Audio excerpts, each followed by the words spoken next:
Yes. And I will start this script.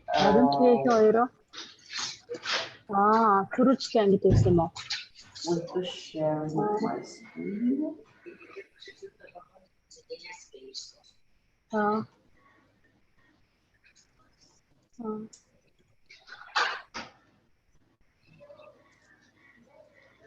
Sanzo, मेरो कसै गयो क्यामेरा गयो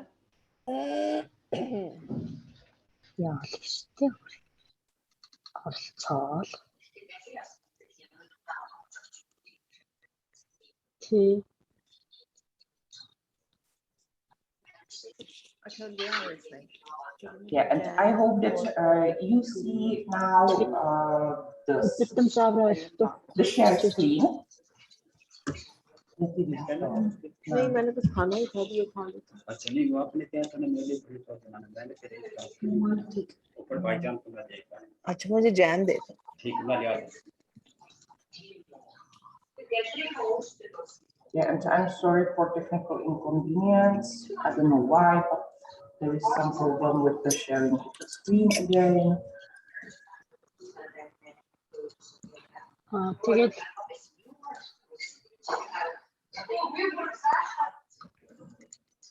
No, it doesn't solve.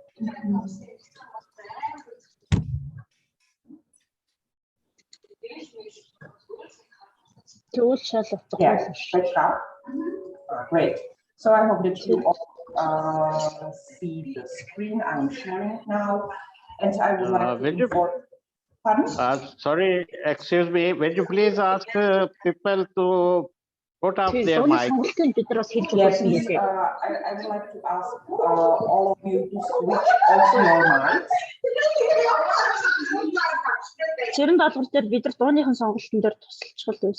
Yeah, please, dear colleagues, could you switch off your mics? Yeah, thank you. It seems that we have no other sound. Thank you very much. And I would like to tell you some information about the preparation of the 26th ICOM General Conference that is going to be held in Prague next year. And I would like to inform you how to attend. In the last session, we were speaking about our main topic, as you can see in the corner of my presentation. So our topic is the power of museums. But I can hear them.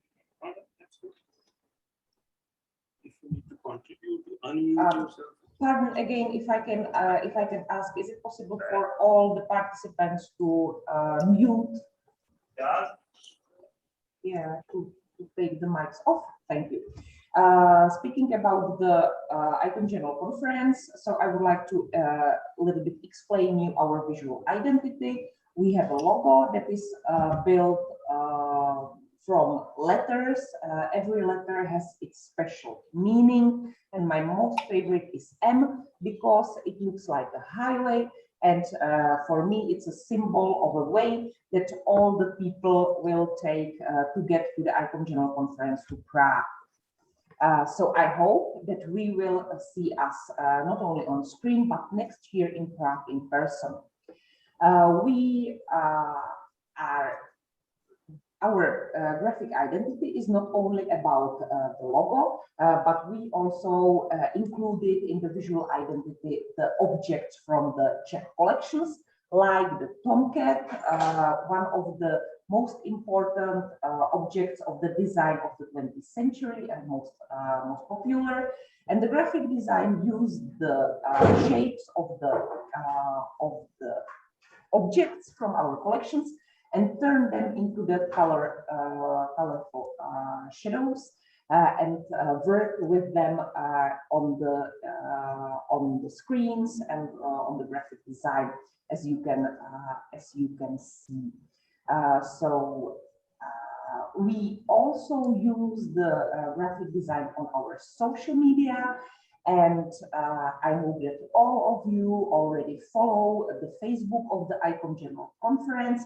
And if you don't, so I would like to invite you, please follow this Facebook, because there you will find many information about the preparation of the ICOM General Conference, and also you will find there nice information about Czech museums, which will be definitely interesting for you.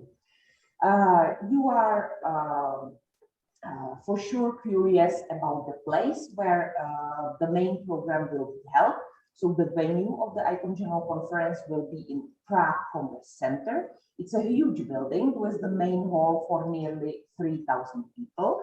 And what is very important is that it's not that this Prague Congress Center is not hidden somewhere on the edge of the city, but it's nearly in the center of the town. And being in the Prague Congress Center, you can have during the breaks, coffee breaks or lunch breaks, also wonderful view on the Prague panorama, as you can see on the picture. Here on this slide, you can see the map of the underground of Prague. It's very easy to move around Prague. There are three main lines of the underground or of the metro. As you can see, the red line is one of the most important because the number 1 is the place where the Prague Congress Center is located. And then the other numbers, 2, 3, 4, 5, 6, and the others, they are showing the positions of the other most important museums in Prague. Being in Prague, if you come in person, so you will get a free ticket to go around Prague. Speaking about coming to Prague in person, so accommodation is also a very important topic, and there are plenty of places where to stay in Prague. You can rent hotel, or you can rent also Airbnb for if you would like to pay for expensive hotel. You can as well you can find very nice but cheap accommodation. This is here on this slide.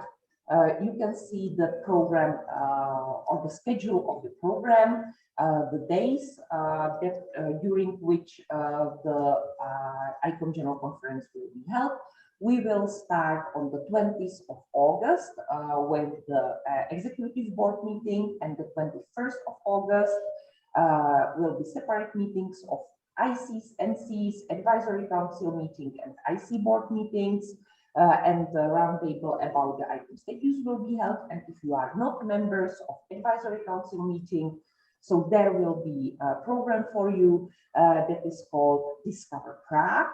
So we now prepare for you guided tours around Prague so that you can become familiar with the city, and we would like to introduce you with this help Prague as good as possible.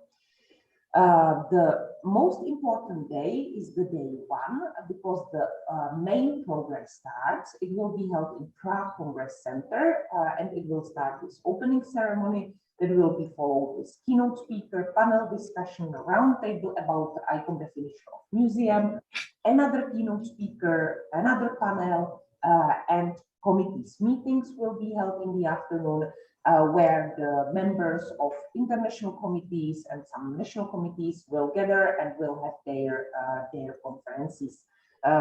25 parallel conferences will be held there.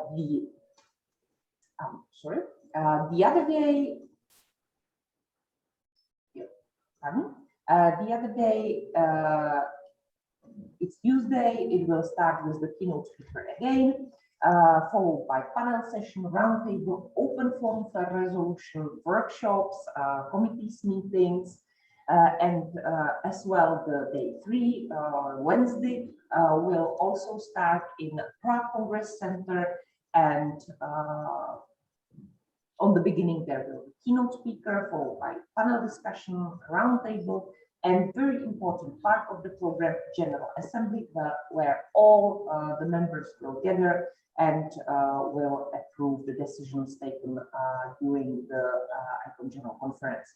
What is also very important is the day 4, it's a Tuesday, And this day will not be held in the Prague Congress Center, but in several museums in Prague.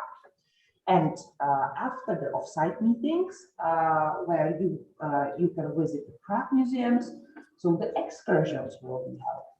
So the Friday is reserved for 40 excursions we prepare for you, and you can book one of the 40 excursions and visit any of the museums and cultural heritage places in Czech Republic. What is also very important for the general conference is the social program. In the end of the first day in the Prague Congress Center, all the delegates will move to the National Technical Museum and National Museum of Agriculture, where the opening party will be held. So I hope that all of the 3,000 expected delegates will gather there and will enjoy their wonderful evening. The next day, the social program for next day, we plan museum night. During one night, you will have chance to visit at least 7 museums, which are in the center of Prague. And here you can, on this slide, you can see 3 examples of what we prepare for you.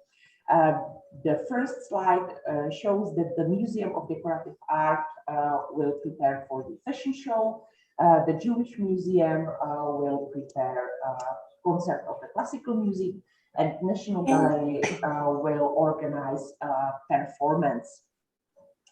On Wednesday in the evening, the social event will be held in the National Museum, and the IVCOM Czech Republic will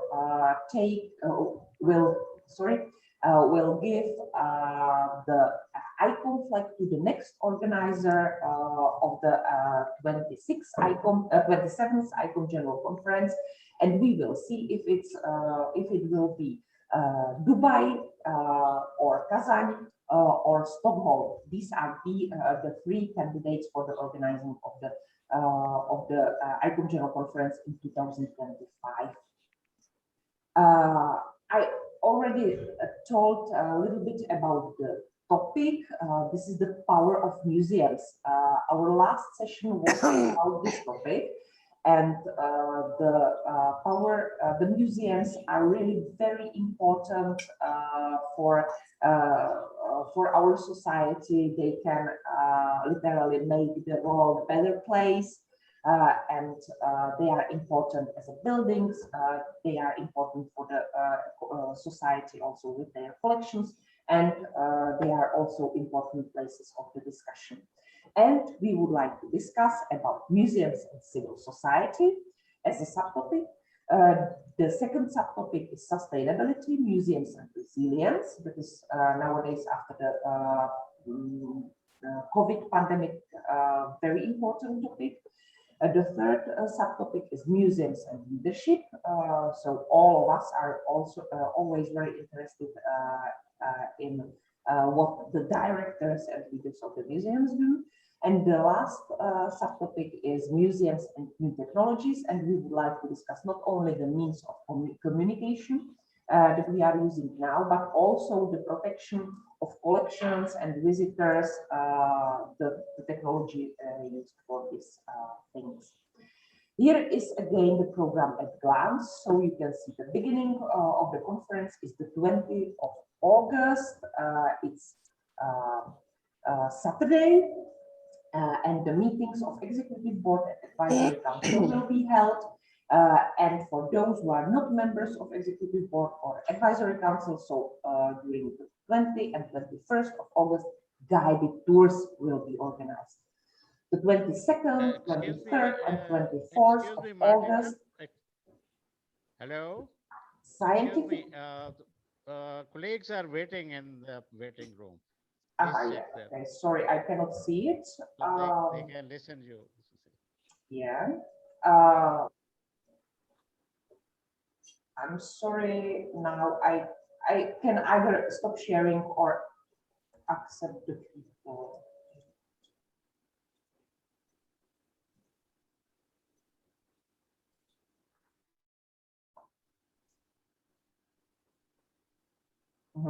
Yeah, okay.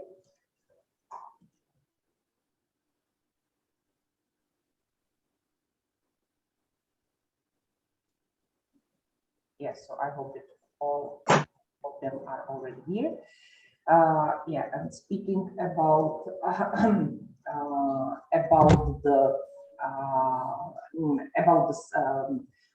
the 3 days in Prague Congress Center. So the scientific program will be held parallel sessions and general assembly. The 25th of August, the off-site meetings will be held. For instance, NABMIS, the International Committee of Natural History Museums will have the off-site meeting in National Museum, and other international committees of ICOM will have their off-site meetings in different museums in Prague. The 26th of August is the day when the excursions are going to be organized. So we prepare 40 excursions for all delegates of the ICOM General Conference. And I would like to point out the special train to Brno. National Technical Museum has a retro train, and they will use it for getting people from Prague to Brno. And in Brno, there are many important museums like Moravian Museum. And if you will participate in person on the General Conference, so you will have also chance to join some post-conference tour that will be organized by the international committees by themselves. Speaking about the General Conference, it will have a hybrid format, and this means that you can participate as well as in person, so remotely. We already prepared the international symposium, and still on the web page ICOM-2021.gcon.me you can find the lectures. You can find the lectures and hear what was said during the international symposium. You only register and log in, and you can hear the lectures which were given by Czech professionals as well as by professionals from all over the world. And in the program, there were mentioned also many topics connected with the discussion about the new definition of a museum or strategic plan of ICOM and many other topics. During the ICOM General Conference, during the International Symposium, we also launched the new website of the ICOM General Conference. So if you are interested in any detailed information, please visit the website prague2022.icom.museum. And there you will find many important information, and we are adding and will add new information about the preparation of the General Conference on this website. What is very important, and I would like to ask you to note, so on the end of November, the registration form, the registration will be open. You can fill in the registration form and look forward for the General Conference. So that's all from me. I hope that you have enough information now, and if you don't, so there is still the Facebook and there is still the web page where you can find many details. And I hope that this will inspire you to come to Prague, and I'm really looking forward to see you in Prague. Now I will stop sharing my screen, and I would like to ask you whether there are some questions in the chat, and I don't see any. Great. So I would like to ask the next speaker of our session to start his lecture. And I will try to share the screen, and I hope that I will be successful. Yes. Just one question. Do you see the presentation? Right. So I would like to ask Filip Petlička to start with the presentation. He will speak about Czech Republic as a land of museum people. Yeah, so thank you, Martina. Yeah. Thank you, and hello, everyone. Thank you for having me. I'm really happy I can present Czech museums, and Czech Republic is a host country of 26th ICOM General Conference, and as a country with fantastic museums, with a great museum history, and of course the country of a great museum people. First of all, shortly, I go through the history of a museum in Czech Republic or Czech lands. So please, Martina, next slide, please. I will start in the medieval ages, in the 14th century, because you know, the museum as a word itself and as an institution had its roots in ancient Greek, but in medieval Europe, the collections started to be made. And I'll start with Charles IV, the Holy Roman Emperor and the Czech king, who founded Karlštejn Castle as a royal treasury. And we can say it was a first museum depository by design, at least in Czech lands or in Europe. Charles IV was a great collector of many things, mostly of saints' relics. That means pieces of Christian saints.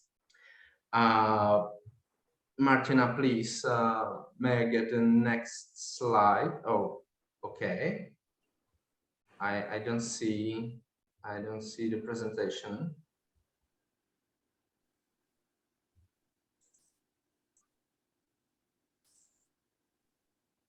Okay, can I get the next slide, please?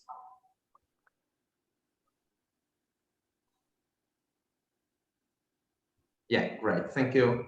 It was a medieval ages, and now we move a little bit into the Renaissance, 16th or 17th century.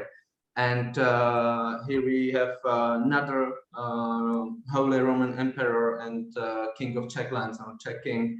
It was Rudolf II of House of Habsburg.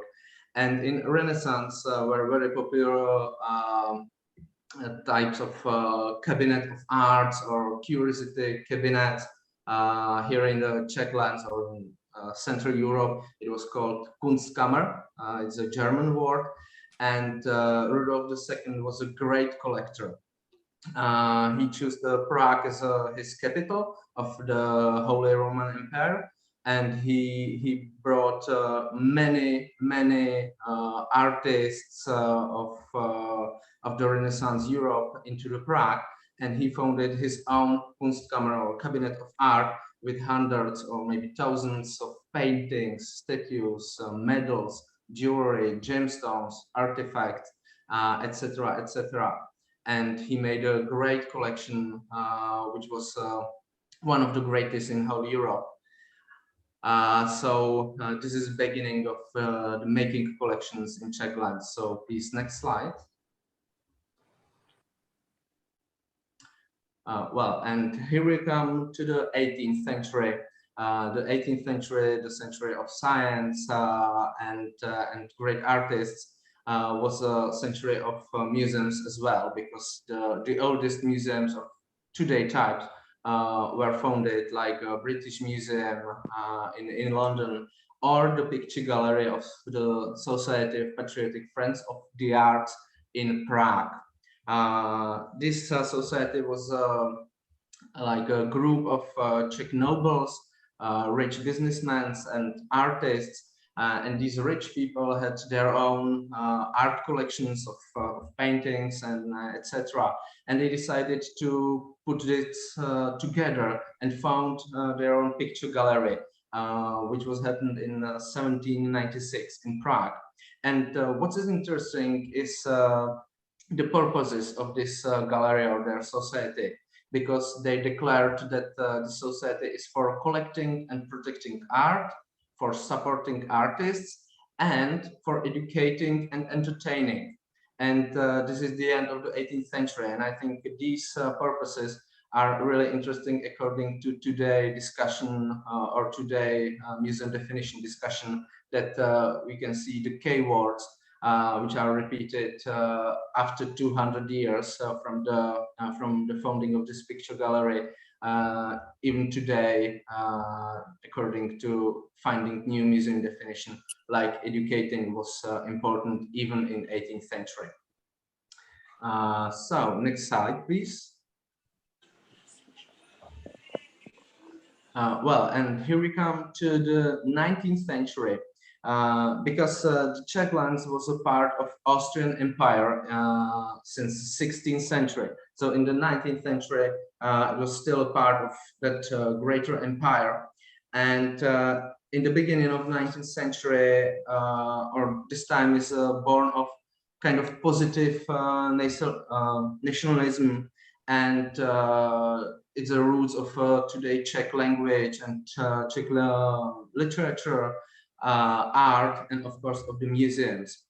Here we have a Silesian Museum founded in 1814, and it's the oldest museum in Czech Republic today. It was the first modern museum founded in this territory, and it's connected with the nationalism of the 19th century, because you can see it's Silesian Museum. It's named by the Silesian region. So the idea was to show the attractions and interesting things of the Czech regions and show the idea of the Czech nation. And the Silesian Museum today has 6 branches, 6 permanent exhibitions, and about 40 short-term exhibitions every year. Next slide, please. Here we have some photos of the Silesian Museum exhibitions. They have a great memorial of Second World War, because the front line in the end of the Second World War went through this region. So there's a fantastic exhibition showing the end of the Second World War in Czechoslovakia. So please, next slide. Here we have another important Czech museum. It's a Moravian Museum, founded in 1817, again named by the Moravian region, same case as a Silesian region. Moravian Museum in Brno is the second greatest museum or largest museum in Czech Republic today. It has 10 branches, 22 permanent exhibition, and Moravian Museum have in their collection Venus of Dolní Věstonice. May I ask for another slide, please? Here we have some pictures from the Moravian Museum, and then the picture in the right top corner, it's a Venus of Dolní Věstonice, which is the oldest ceramic figure in the world. It's about from 25 to 30,000 years old. Thank you, Martina, for pointing that. So it's a collection object of Moravian Museum. So please, next slide.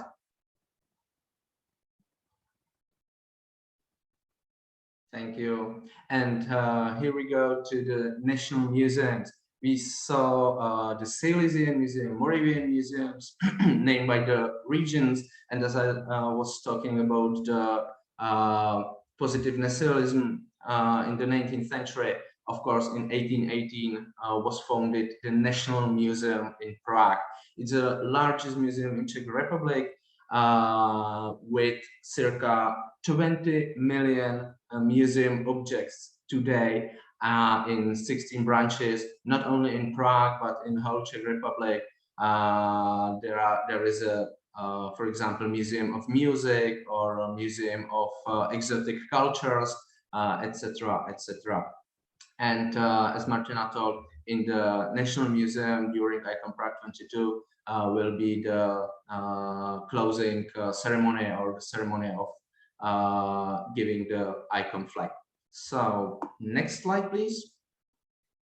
We have some pictures from the National Museum exhibitions. For example, top down corner, right down corner, you can see the giant whale, which is in the center of Prague. And maybe, you know, the Czech Republic is in the center of the Europe with no sea, but in the National Museum in Prague, there's a huge, giant skeleton of the whale. So it's really interesting and really beautiful. Next slide, please. We're still in the 19th century, and what I want to point is a topic of technical museums, because as I said, the Czech lands were part of the Austrian Empire, and in 19th century, during the Industrial Revolution, Czech lands became a kind of industrial heart of Austrian Empire, and the Prague was, let's say, technical city. And during 8020s and 8030s, many industrial exhibitions were held in Prague. And after the last one in 1833, the Industrial Cabinet was founded. It was kind of first technical museum in Czech lands, and Industrial Cabinet, as well as industrial exhibitions before, were based on the latest technical inventions from all around the world, which were shown in Prague. During the 19th century, many small museums, like the technical schools cabinets, were founded in universities and in small schools. And here we go to the 20th century, because in 1908, the National Technical Museum was founded. National Technical Museum is one of the greatest museums in Czech Republic, and it's one of the best technical museum in Europe, at least. And talking about ICOM, in 1972, CIMOSET, the International Committee for Collections of Science and Technologies of ICOM, was founded in Prague in National Technical Museums. So, by the way, next year during ICOM Prague 22, we're going to celebrate 50th anniversary of CIMOSET here in Prague. And thank you, Martina. Here you can see the pictures of National Technical Museums, Technical Museum in Prague. Top right corner again, the great transport hall with many transport vehicles like trains, planes, cars, etc., etc. It's a great, great place for everyone. So next slide, please.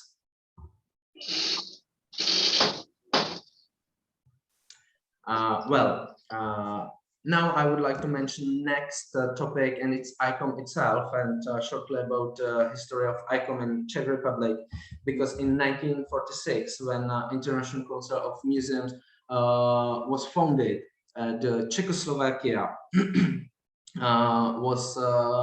was there. Professor Josef Cibulka, Czech professor, was one of the 14 founding members in 1946. So you can see the Czechoslovakia, or today Czech Republic, is a very important and very old member of the ICOM. And talking about ICOM Czechoslovakia, in 1993, Czechoslovakia was splitted, and ICOM Czechoslovakia was split too, and ICOM Czech Republic and ICOM Slovakia was founded in 1994. Just quickly, in 2019, Prague was chosen for hosting the 26th ICOM General Conference in 2021. So it's this year. Literally 2 months ago, we held ICOM International Symposium here in Prague. And of course, all of us, we're looking for the next year from the 26th ICOM General Conference here in Prague. But Martina talked about that. So please, next slide for now. Well, yeah, and now I would like to mention 2 important persons from Czechoslovakia, important persons for world museology and for the ICOM. First of them is Professor Jan Jelinek, who was the director of Moravian Museum. He was the founder of the ICTOP, one of the 32 international committees of ICOM. By the way, he was a co-founder of Department of Museology in Brno University. So in university in Brno, there is a Department of Museology, one of the most important department in Czech Republic. And what is really important, Jan Jelinek was elected for ICOM president in 1971, and he was the president till 1977. During his presidency, the current structure of ICOM with international committees and other structure were made, and there's not only I think Jan Jelinek is father of, because during his presidency, current museum definition was accepted. As you know, in these days, we going through the discussion about the new museum definition. So we are really happy that it is very possible that during ICOM Prague 22 will be accepted new museum definition, because the previous museum definition were accepted during the presidency of Czech president of ICOM. So it's really symbolic for us, and we are looking forward. And the last important thing about Jan Jelinek, the International Museum Day was started to be celebrated during his presidency in 1977, and we celebrate International Museum Day every year till today on 18th of May. So this is an important milestones of ICOM connected with Professor Jan Jelinek. Well, Martina, may I ask for the next slide, please? Yeah, here we have another really important person of Czech museology, and it is Zbigněk Zbislav Stránký. He was a close friend to Professor Jan Jelinek, and they founded the Department of Museology in Brno University together, and not only a Department of Museology, but Zbigněk Zbislav Stránký made another step, and today we have the Unesco Department of Museology in Brno University. Zbigněk Zbislav Stránký was a great theoretic, and for example, all of us know the term museality. Museality is the ability of the object to refer about some its reality in museum reality. I want to explain it because it's a really complicated system of terminology, but it's used all around the world by the museologists, and Zbigněk Zbislav Stránký is the author of that very important term. And below that you can see some his most important books and articles, like Museology as a Science. So Zbigněk Zbislav Stránký really wanted to see the museum work as a science, and museology is a science. Well, it was Zbigněk Zbislav Stránký, and Martina, please, next slide. And well, yeah, here you can see another current people or museum professionals of these days. On the picture on the left, you can see Miss Gina Renotier, who is a current chair of ICOM Czech Republic, and you're going to meet her during ICOM Prague 2022 here in Prague. And these pictures are from the International Symposium 2021 held 2 months ago. It was a great event. It was for the first time in hybrid format, and Martina was talking about that. The event in hybrid means half physically in Prague in the hall, and half online. So we connected it, and it was a great success. And yeah, that's it. Martina, please, next slide.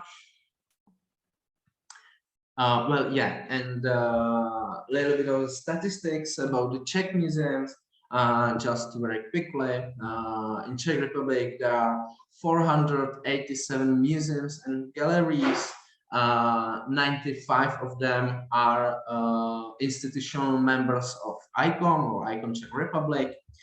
In these museums and galleries, there is a 60 million museum objects in 2,500 unique collections. So it's a really huge amount of museum objects. And as I told before, 20 million of them are in National Museum in Prague. In Czech Republic, there are about or more than 2,000 permanent exhibitions, and more than 4,000 short-term exhibitions are made every year here in Czech Republic. And museums and galleries in Czech Republic cover all fields of human activities like art, history, archaeology, anthropology, technology, ethnography, biology, geology, etc., etc. So you can see here in Czech Republic we have everything. Well, next slide, please. Well, yeah, here are 3 pictures because I would like to say shortly something about ICOM General Conference too. And if I thought Czech museums cover all the fields of human activity, Czech museums, of course, cover all the topics of upcoming ICOM General Conference. On the left side, you can see the picture from Museum of Art in Olomouc with their virtual tours. You can see top down right corner, you can see the roof garden on the roof of the National Museum of Agriculture. So it's a general conference topic of sustainability. And the top right corner is a Museum of Romani Culture, and they talking a lot and showing a lot about human rights and life of the minorities. So it's a topic of general conference, museums and civil society. So please, next slide. And I think we're going to the finish slowly. Yeah, here just again, Martina told about that. So you can see the ICOM Prague 22 website and ICOM Prague 22 Facebook web page. So please follow us there. Martina, please, next slide.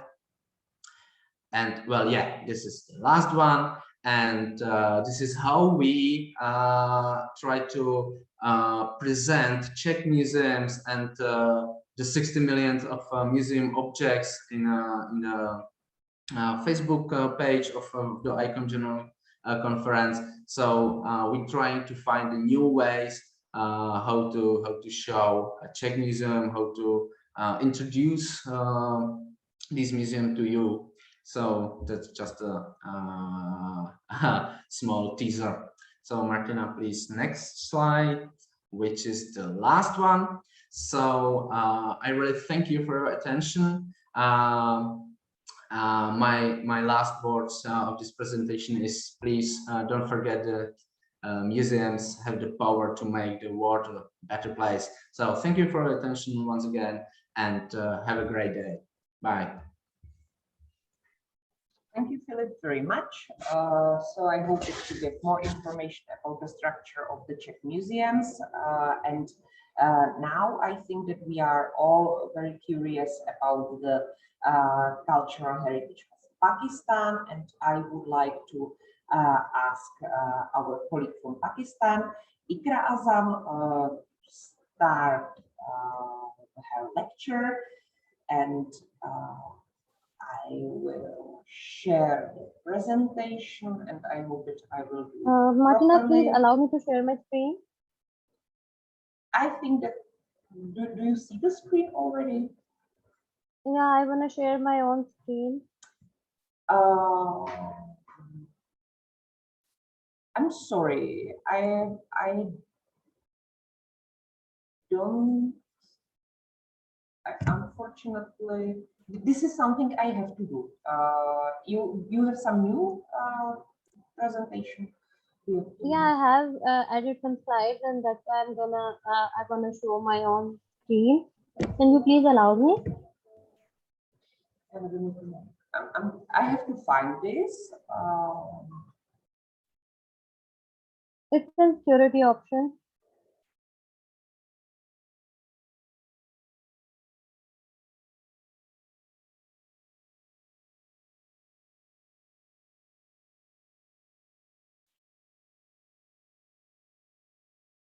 Okay, so please try to share the presentation. Yeah, try to share the presentation.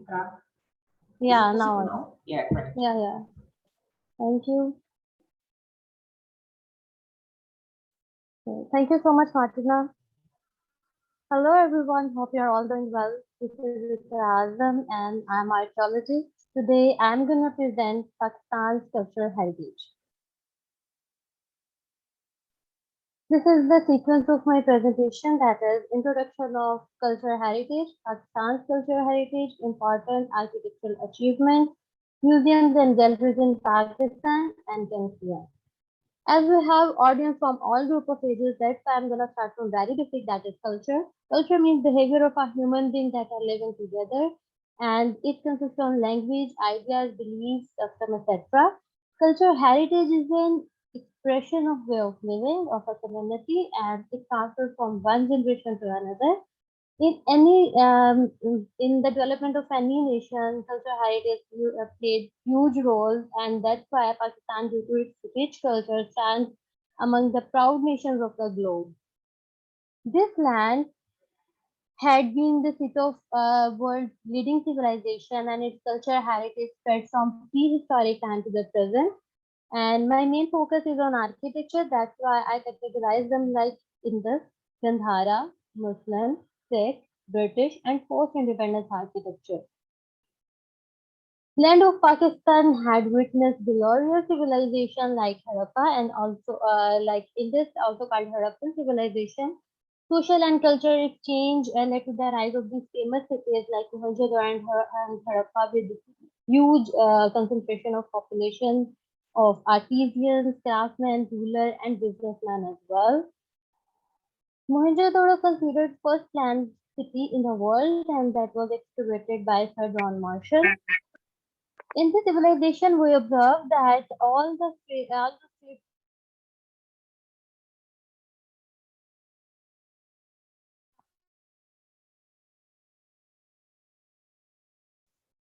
And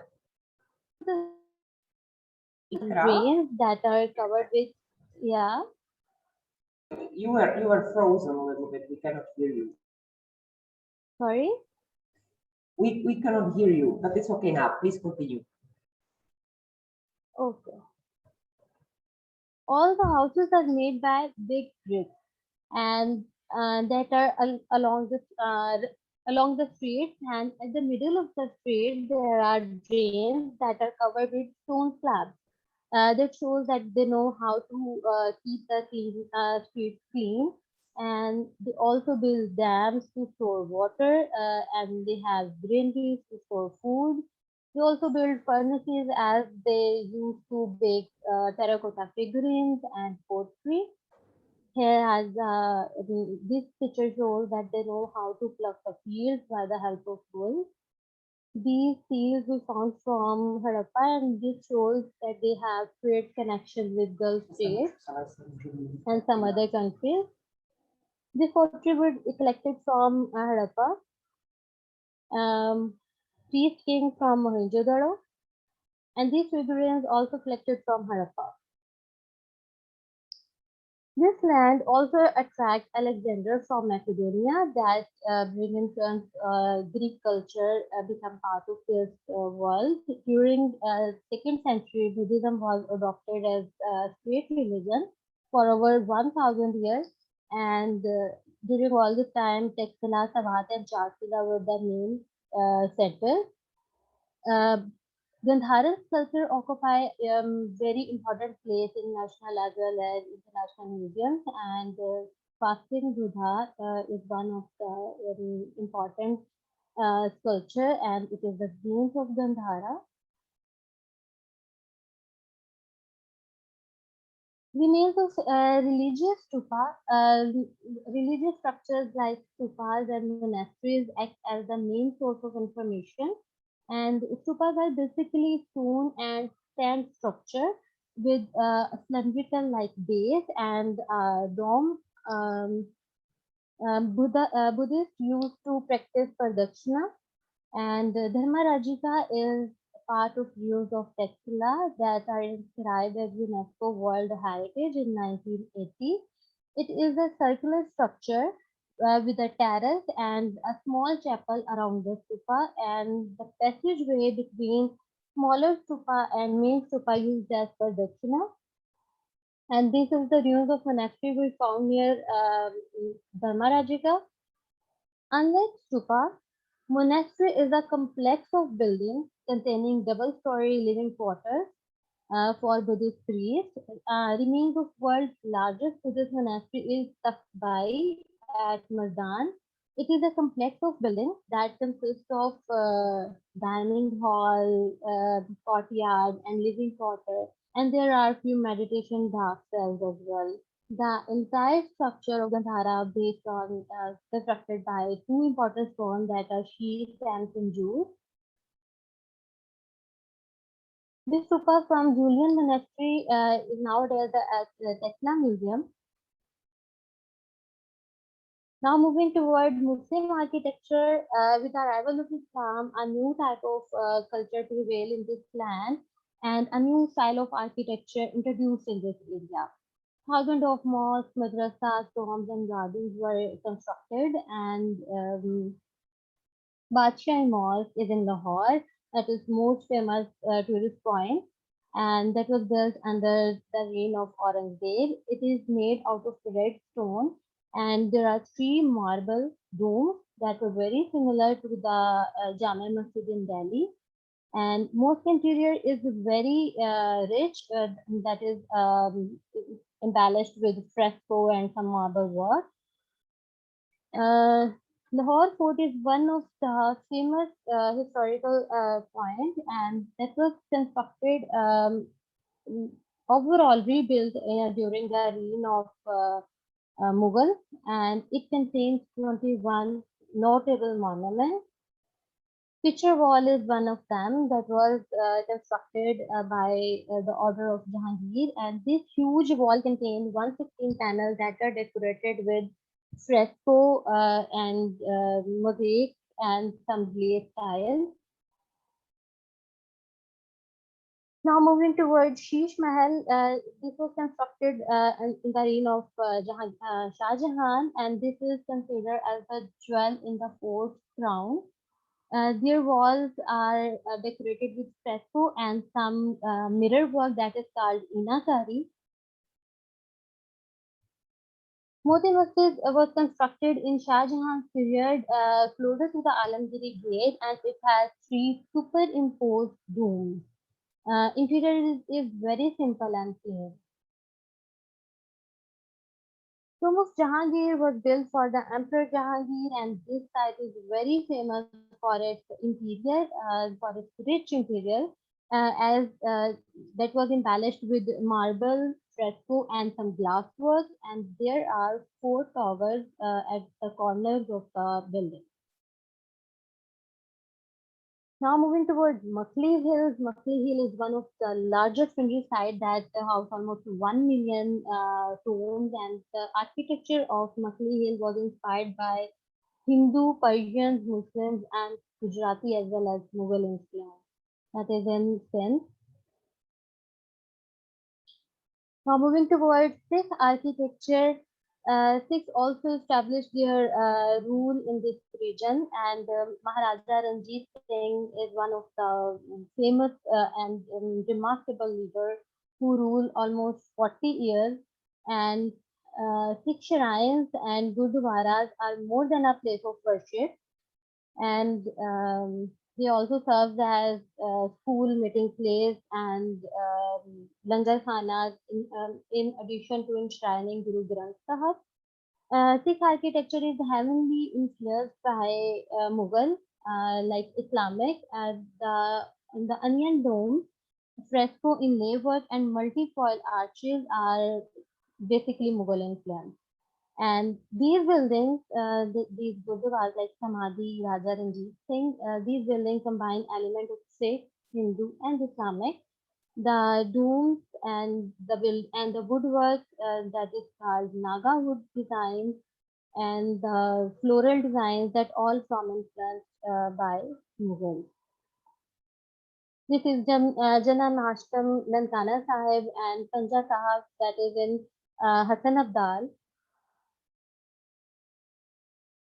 Just before the partition, this land remained under the rule of British, and they left their footprints in the lives of the people as well as in architecture. A new form of architecture they emerged, and that is a blend of Islamic and modern. The colonial architecture is in form of residential areas and railway station, education institutes, and churches are still in various conditions. This is Empress Market that is in Karachi. This is the most busiest place and the most fascinating one. It has huge gates that make it more powerful, and this design is a mixture of Roman and Indian style. Punjab University is one of the finest institutions that is located opposite to the Lahore Museum, and this building it has a clock tower, and there are 4 domes at each tower. And this is very marvelous, and this architecture is inspired by Mughal, and this is called late Anglo-Mughal architecture style.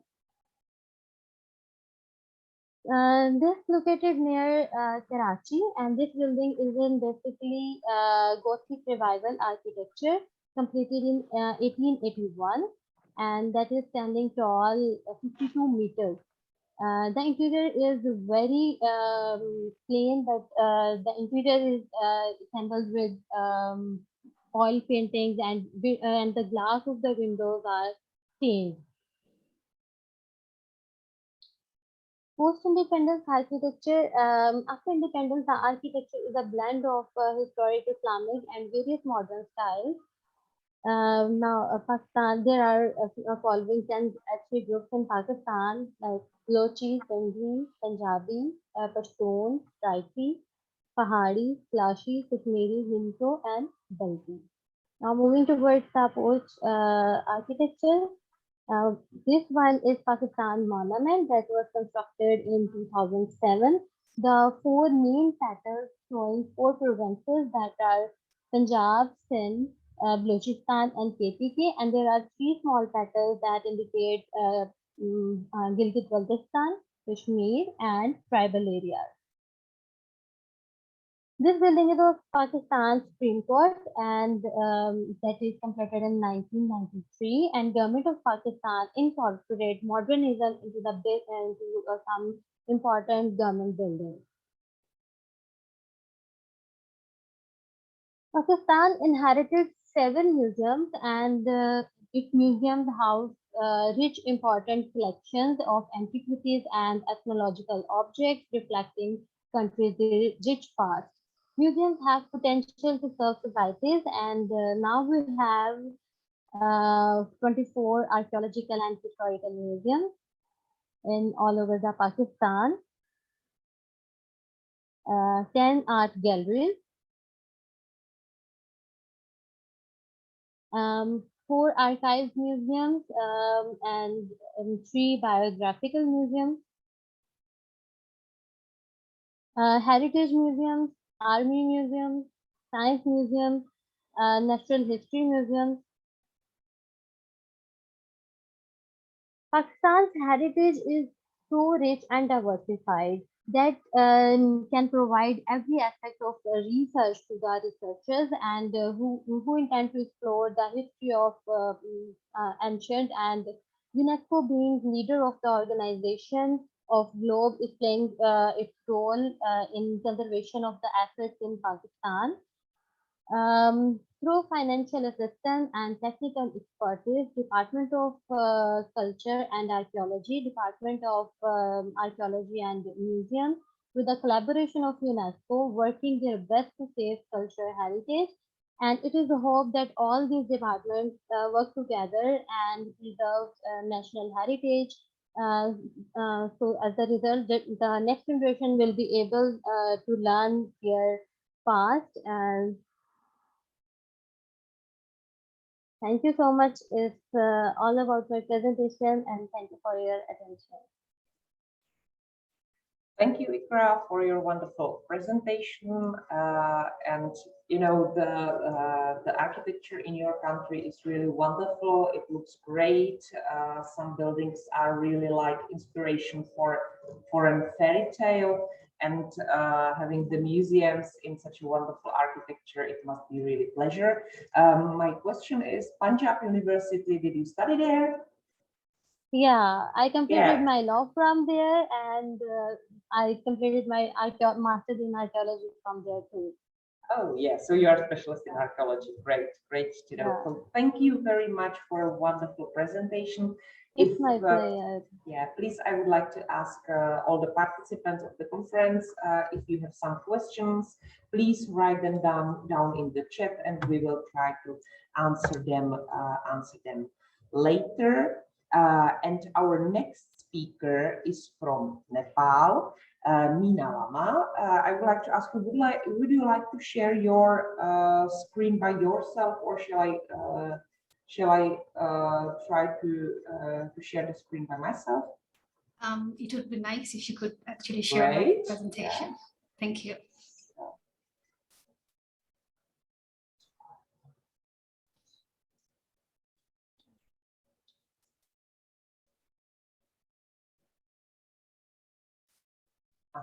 So do you see the presentation? Yes.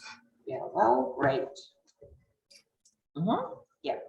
So Mina, please, the place is yours. Start. Thank you very much. Greetings, everybody. I'm Mina Lama from Kathmandu, Nepal. So I actually finished my bachelor's in environment management, so the background is kind of like a little bit different. Whereas my master's, it's you know, done in museology and then Buddhist collection. And yeah, so today I will be talking about traditional art of Nepal. But then you know, like you have seen in the background, mostly I will be talking about the tankas, the traditional art of Nepal. But then before, you know, moving towards the actual topic, we will be like, I will be sharing you a few informations related with Nepal and all. Thank you very much. Martina, could you please change the slide? Right, so we will be talking I will be presenting about the Nepal traditional art.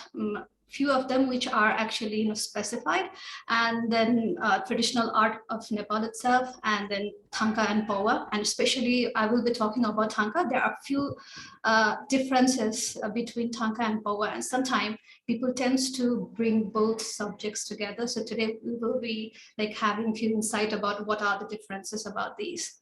Thank you. All right, next please. All right, so, like why I'm actually trying to, bring the topic about Nepal is because in order to understand the art, like the tradition, art and culture of a country, we have to first understand what the country is completely about. So here you can see the map of Nepal itself. So Nepal is actually a country in between China and India. And there is a huge influence of Chinese, art as well as Indian art. And this is something which has been happening for a very, very long period of time, like a very long period of time, because of, the trade in between all these countries, and all because of that, there have been several influences. And here are a few of the like symbols of Nepal, you can see that. And then the national animal is the cow. And regarding the flower, it's the rhododendron, whereas regarding the bird, it's a Lophophorus. And like these are, the highland species of our country. Next slide, please. So regarding the political scenario of our country, the government is a federal parliamentary republic right now. So before this, Nepal was actually known as the kingdom, like one of the last Hindu kingdom in the world. But then later, the kings, they actually, all the political powers and everything was actually shifted to the public. So the system became more like federal parliamentary republic. And the official name is Federal Democratic Republic of Nepal. And the capital city is Kathmandu, where I'm from. And well, the whole country is actually divided into 7 provinces. And regarding the chief of the state, we have President Bidya Devi Bhandari, who is one of the strong female president of our country. And then the head of the government is the Prime Minister Sherbahadur Deuba. Next slide, please. So regarding the geography of our country, the location is in between the Southern Asia, and we have the coordinates like 28 degrees and all. The area is 147,516 square kilometer. So the country is not exactly a very, very big country, and it's not exactly small either.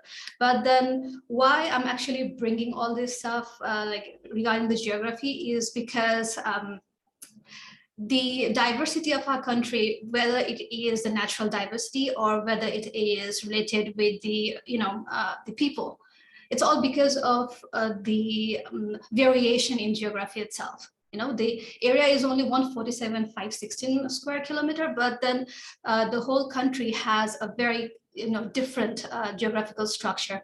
Like we have a climate which varies from cold, temperate, and tropical. So if we talk about the regions near the India, so those are more basically a tropical region. So the temperature is more, hotter. Sometimes it goes like 45 degrees.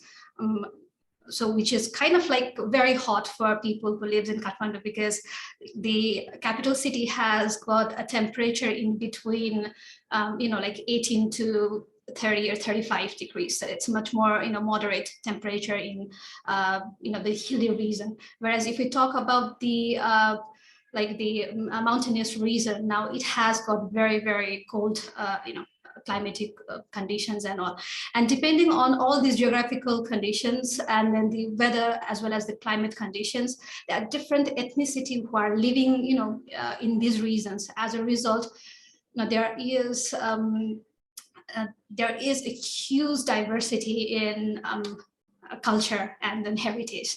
So regarding the elevation, it's like the lowest is 59 meter from sea level, whereas the highest, I think a lot of people know about this. So it's 8,848 meter. That is the height of the Mount Everest.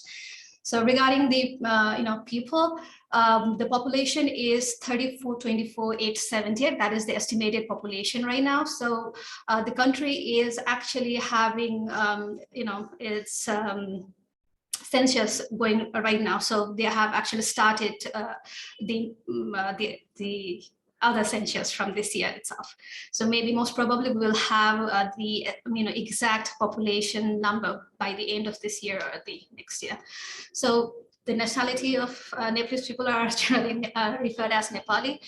Well, like I told you, because of the variation in geography and all, there is a very huge diversity in ethnicity itself. So there are like 125 ethnic groups which are registered in our country. And regarding the language itself, so there are 123 languages which are spoken by these ethnic groups. And when we talk about the religion, so basically since the past till now, the most popular religion has been the Hinduism and Buddhism, whereas there are also other religions, prevalent in our country, like Christianity, Muslim, and Sikh, and there are a lot of other religions too in our country. Next slide, please.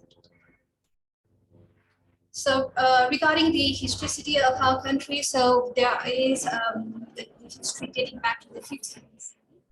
Generally, whenever people talk about the history of Nepal, it is actually related with the birth of Shakyamuni Buddha himself, who actually flourished Buddhism all over the world. So, that is the general dated back history. So besides this, Nepal is actually very, very popular for its tallest mountains. So like I told you, the country is very small, but then there are like a lot of mountains in our country.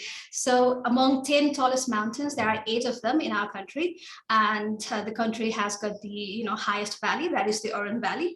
And in the deepest gorge, that is the Kali Gandaki. So these are like highest valley in the world, and in the deepest gorge in the world.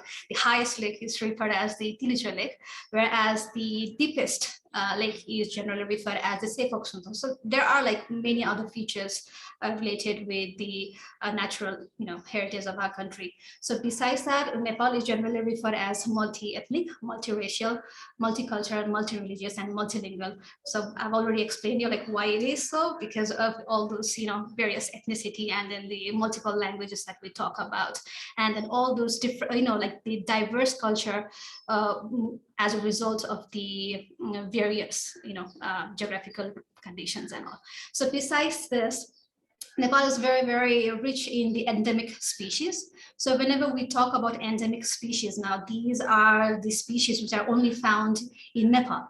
So there are 2 mammals, 1 bird, 10 reptiles, 10 amphibians, 15 fishes, 27 butterflies, 108 spiders, 55 lichens, 50 fungi, 399 flowering plants, that is angiosperm, 12 algae, 30 bryophytes, 2 pteridophytes, and like way too many other endemic species. So this, the country has been a hub for, the scientists and all. So Nepal has already, always been, a center of research, whether it is scientific or, history. Like a lot of researches has been done in our country.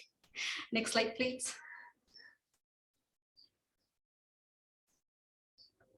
So besides the natural, the richness and all, Nepal is also very, very popular for its festivals. So, it is actually even, we used to joke around like, Nepal has more festivals than the days itself. Like Nepal actually has more than 366 festivals in our country. So sometime in a single day, there would be like 2 or 3 festivals which are joined together. So these are some of the few pictures, of festivals which are celebrated in our country. So this picture are related with the Indra Jatra, which is, related, like it is actually a month-long festival of our country. So here it's like you can see like people with the mask, they actually are referred as lakhe, they actually dance around. And then there are also like the wrathful deities who are actually worshipped for the protection and all. And also the chariots of various deities are also taken out during this festival. Whereas the other picture, like on the corner, you can see like the full figures of the Buddhas. So those those are actually referred as like in every year, generally there are a lot of Buddhist monasteries in our country. So from Buddhist monasteries, these figures are actually taken out, so that the public can actually venerate all these figures and all. Next slide, please. So continuing with the festivals, these are some other related festivals too. So there is a Sindur Jatra that is related with the colors. So you can see, in the top corner, you can see the figure with the chariots and then the umbrellas and then the colors. So that is referred as Sindur Jatra, where people use colors, and the chariots of various deities are again taken out for the people to venerate. And if we talk about the other, the pictures, there are in the high mountain, people actually celebrate festivals like Tizi festival, where again, for the protection of the land and people, for good harvest and all, people actually celebrate various different type of festivals like these. And there is the Sai, where you can see a red, tika, and then the sprouts and all. So we have actually, we recently celebrated this festival, Dasai, which actually extends 10 days, during which people actually, all the families come together, worship different deities, and then put tikas, get blessings and all. Anyway, besides this, there are also other festivals which are related with the Mage Sankranti, where people eat different types of dishes and also receive blessings, from the elders. There are also festivals related with the lights, which are referred as Tihar. It's celebrated 5 days, and worship, people worship different animals too, like the crow. Here people say, worship the dogs, the cow and oxes, and also, actually pray people themselves, as well as at the end of the festival, they actually, put on tika to their brothers in order to bless with the, longevity and all. Next slide, please.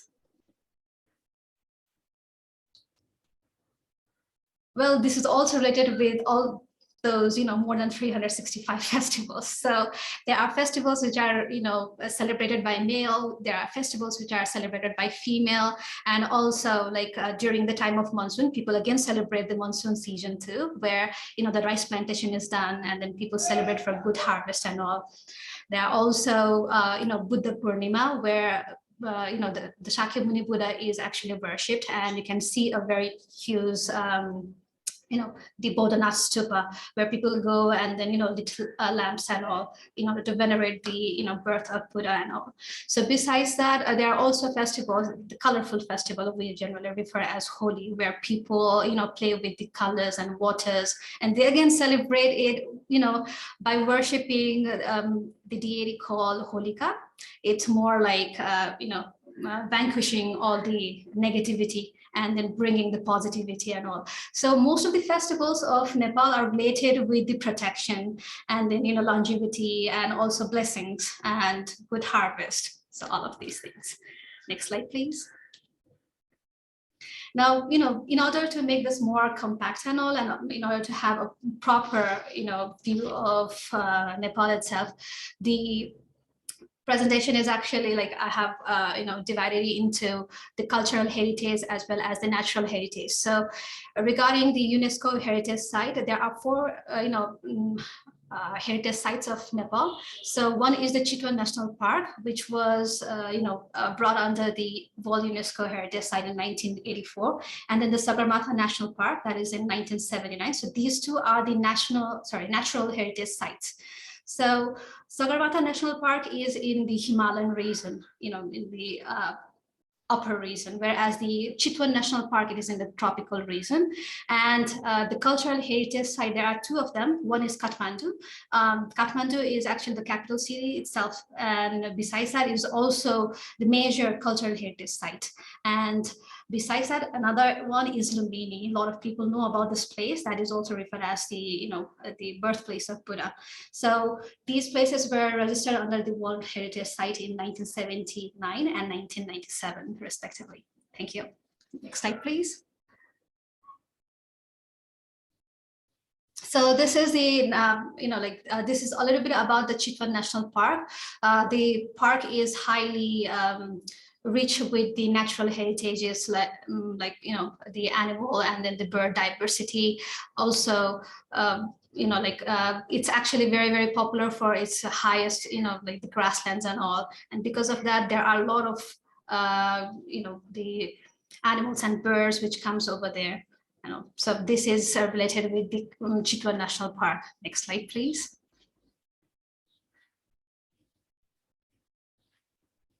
And then the Sagarmatha National Park, that holds the world's highest mountain in the world, that is the Mount Everest. So besides the Mount Everest, there are also other features like rhododendron forest and also endemic species of birds and animals.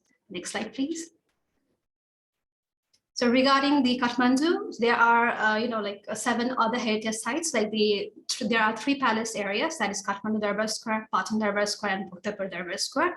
There are 2 stupas that is related with the Buddhism, that is Swayambhu Stupa and then the Bodha Stupa, and 2 are related with the Hindu, sites, that is Pashupatinath Temple and Shambhunarayan Temple. So we can see that in the picture also. Next slide, please. So here you can see all the sites, the 3 palaces, the 2 stupas, the Buddhist stupas, whereas at the bottom you can see the Pashupatinath Temple and the Shambhunarayan Temple. Next slide, please. So this is the Lumbini, the birthplace of Buddha. You can see the whole, the Lumbini area itself, as well as at the top we can find the Maya Devi temple, and then the others are some of the features which are related with the Lumbini, like the light, the peaceful pagoda, as well as the smaller Buddha, and then one of the most important one, that is the Asokan pillar that is there. Next slide, please. So after going through all of these, now we will be entering towards more like the traditional art itself. So I have actually derived the whole idea about the traditional art from this definition. That is the art that is a part of people's culture and display their skill and knowledge that has been passed down through generation by the master apprentice system. So in Nepal, there are still this whole master and apprentice system is going on, and there are also various art which are being transferred from masters to the students and all. So this is what is related with the traditional art and all. Next slide, please. So regarding the traditional arts of Nepal, there is in the past it was highly influenced by Mathura, Kushan, Gupta, and Palshan schools in the early days.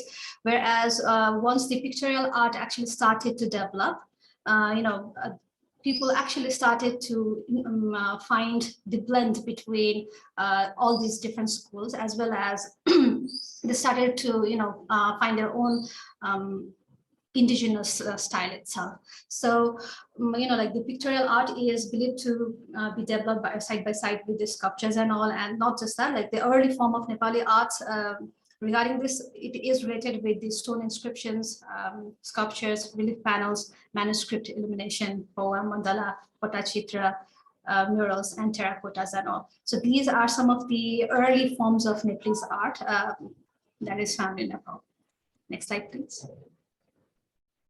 So these are a few of the pictures, I have actually tried to bring all of those together. Like if you see here, you can find the stone inscription of 464 AD. And you can also find the stone sculpture, which is from 185 AD. And then there are manuscript illuminations from 10th to 11th C. And then also, various paintings, as well as, wall paintings and terracottas from various different times. Next slide, please. So regarding, the major traditional art of Nepal, the one of the art which is under the master apprentice system is Thangka and Pawa, like I have told you before. So Thangka and Pawa, they have been, in practice all because of Buddhism and all, because this is one of the vital part, when people follow the whole religious system. Could you please change the slide? So regarding, the Thangka art, this is one of the sacred form of art that has, evolved in Himalayan region. So whenever we talk about the Himalayan region, it is related with the Bhutan, the northern part of India, Nepal itself, Tibet, and few parts of China. So there are these areas were highly influenced by the Thangka art style. And in case of Nepal, the earliest recorded painting, that is the Thangka painting, is dated back to the 14th century. And regarding the Thangkas, they actually are related with various subjects related with Buddhism. So there are the deities, there are various symbols which are being represented. There are also different historical figures and also paintings related with the astronomy, cosmology, and traditional medicine. So various different subjects are brought together in the Thangka. And the reason is especially for veneration as well as narration and communication, because like in the past it is believed that a lot of people could not read or write. So as a result, it was very difficult for people to understand the the philosophical part of Buddhism and religion itself. So the Thangka and Powa, they actually acted as a medium to interpret the whole philosophy behind Hinduism as well as Buddhism. So whenever we talk about this too, the Powa had more influence of Hinduism as well as the Buddhism, especially the Hinduism. Whereas if we talk about the Thangka itself, there is more influence of Buddhism, whether it is bone related or like the purely Buddhism itself. So most of the paintings were related with the deities or the symbols related with Buddhism itself. And Thangka is one of the major part in Buddhist community of our country. So it is actually one of the major part where it holds a higher position in ceremonies as well as birth to death rituals. So it's kind of like a tradition where people have sorry. Martina, would you like me to continue like 5 minutes more, or should I stop? Yeah, please, Mina, if I may ask you, Right. Go to the end of your presentation or make some short conclusions, because your time is already gone, and I'm very sorry for this. Your presentation is wonderful and very interesting. It's okay. It's okay. No worries. Well, just to make this very, very short, the Thangkas are generally referred as scroll paintings. Like you can see at the back, these are more like a movable and all. You can roll it up. And then especially the figures are related with the Buddhism or Hinduism, like I have told you. And besides that, some of the major features of Thangkas are related with the inscriptions that are behind, like, excuse me. Like maybe you cannot see very clearly, but then you can find the inscriptions, behind the back in Tibetan styles and all, right? And the Thangkas are very, very, related, like I told you before, it's related with the ceremonies and all. And this is one of the painting which is related with the bardo. And the Thangka is especially, used for the death rituals in, Buddhist community in higher regions of Nepal. So since we don't have a lot of time, maybe next time, like if we have more convenient time and all, I would love to explain more about this.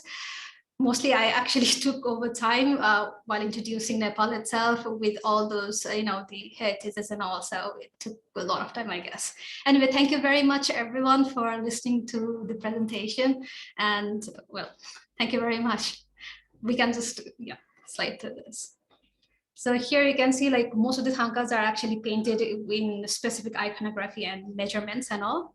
We can shift this part too, and generally painted in cotton or silk canvases. And well, they are for the transmissions and like the teaching activities. So you can find them in the monasteries or whenever people are actually giving transmissions and all. And regarding the types, there are like various types. There are mandalas. There are also, we can shift, there are like assembly trees. This is referred to as also a refugee tree, wrathful deities for protections and all. And then we also have peaceful deities. So peaceful deities are more like, kind of like a smiley type, happy type, like the Buddhas and then the Bodhisattvas. And we also have the, yidams and all. This is referred with the arhats. So they are the students of the Buddha, like who helped to flourish Buddhism and all. So Yidams, again, they are the, the protectors of practitioners. So they're also very, very popular subject. And regarding the background of the Thangka painting, so there is the style where it's a very, very colorful style like this, generally referred as Chongtan, that is related as the colorful one. So this is referred as Sertan, where the background is completely gold. So that is generally referred as 24 karat pure gold, and then it is painted. So this is referred as the Sultan, where the background is red, and then every details are generally painted with pure gold. Next, please. And Naktang is referred like the background is completely black, and then the other details are done by the colors. So you can see different colors and gold. And this one is Tingtang, which is very, very recent one, where the background is blue and then the other details are done by color and then gold, all of this stuff. Right. So these are a few of the references. If you are, interested, you can go through these references to find it. Well, thank you very much. Thank you very much for being patient and, listening to the presentation. Thank you for the wonderful presentation. It was really very well prepared into the best details, and I didn't want to just wanted to jump out of the presentation, but I'm very happy that we quickly saw all the slides you prepared. And now this is the time for our last speaker, and it's Nushaiba Olito from Mauritius, and I will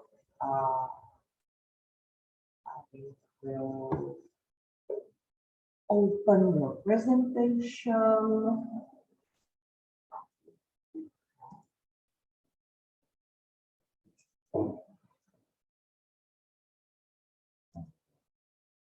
Sorry.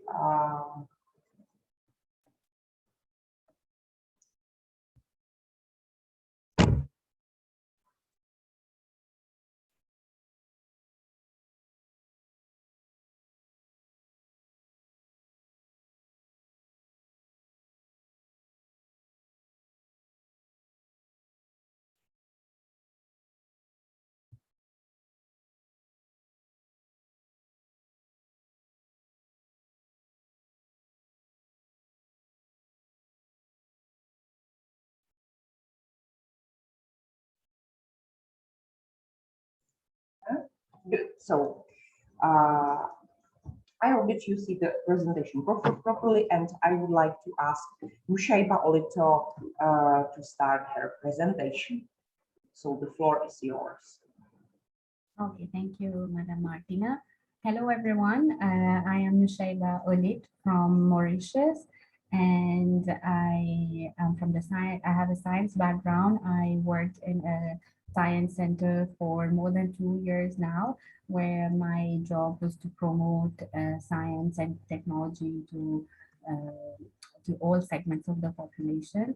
So today I will talk about Mauritius in general, because I know many people, they hear Mauritius and the first image that comes to their mind is like blue water and beach.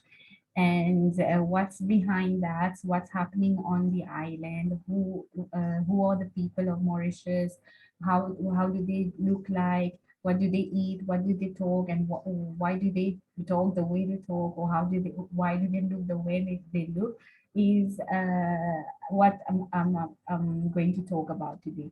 I'll explain the whole history of Mauritius, and so then you'll understand why we have like such a culture, and why is the art like that, or what are the heritage of the country. So next slide, please. So Mauritius, the official name of Mauritius is the Republic of Mauritius, and it is found in the Indian Ocean. So that's one thing also that many people, I do get this question many times when we meet foreigners, like, oh, Mauritius, oh, but where is it, like geographically, they can't really put it on the map. So Mauritius is a very tiny island of only around 2,000 kilometers squared, and it is found in the Indian Ocean off the east coast of Africa. We form part of the African continent, and together with other small islands known as the Réunion Islands and the Rodrigue Islands, we form part of the Mascarene Islands. That's Mauritius. Next slide, please. So the early history of the island. So the island was formed by a volcanic eruption from the earth, and that's how Mauritius took birth. And it was first early discovered by sailors that used to travel the world by ships in those days. And the Arabs were the first to find the island. They were the first one to name the island as Dina Arobi. And after that, but they would only come on the island for a small, short stopover and not really stay on the island for long periods of time. After then came the Portuguese sailors. Portuguese sailors did the same thing. They would step on the island only to have fresh water or to have food, and then they will continue on their journey. The people that actually took possession of the island were the Dutch in the 16th century, when they stepped on the island and they found that, oh, there's lots of food here, lots of abundant fresh water, and they thought that this could be of their use. They were the first one to inhabit the island, and they stayed there for about 120 years before they left. After that, the French took over. Again, the ships were,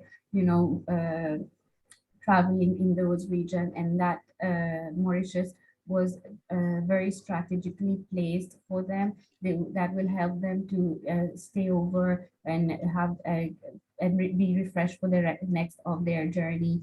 So when the French came, they found that the island was full of resources in terms of water, food, the plantation, the soil quality that was there, and the climate that was there. They found that it was very interesting and could be beneficial for them. So they took control of the island in 1715, and they colonized the island, and they named the island Île-de-France. So that's why we have a huge influence of the French in Mauritius. They ruled the island, they colonized the island, they started building, they started bringing slaves from other parts of the world. The French started coming, there were huge crops of sugarcane on the island. They came and they developed that. And then even during those times, there were other ships that would still come for stopover. So there were now the British. The British also were trying, were around the world. They were gaining power, and they were taking control of many countries. During that time, they found that this could be beneficial to them as well. So there was a huge naval battle in Mauritius in 1810, where the British and the French fought with cannons, hitting each other's ships. And finally, it was the British who won, and they took control of the island. And after that, it was the British rule for another 50 years, until 1968, where the Mauritians demanded their independence. And during that time, there was a bit of the British, the fall of the British rule, where it was a very peaceful independence that we got from the British. Next slide, please. So Mauritius comprises of the main island, Mauritius, which I told you has a land area of around 2,000 kilometers squared, and we have millions of kilometers squared of the sea space, also known as the economic zone.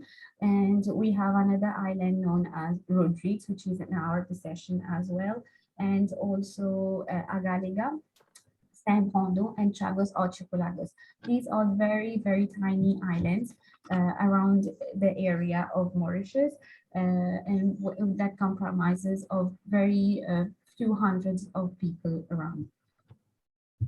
So next slide.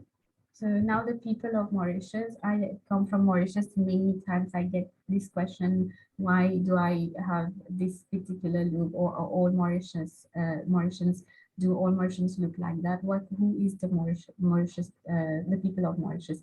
So we have a population of around 1.3 million now. according to the recent census in last year.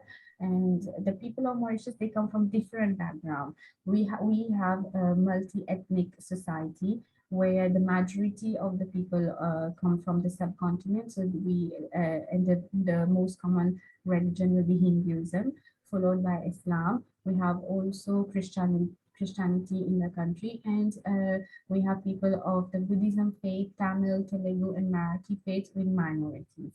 So in Mauritius, you will find people that look like they have European features. Those are mostly the French settlers that took over the island, and their descendants stayed here because they had huge sugarcane plantation, huge sugar mills that they had already established. So few of those families remain on the island somehow by dealing with the British, and we continued remaining on the island as citizens, only like a few citizens of Mauritius.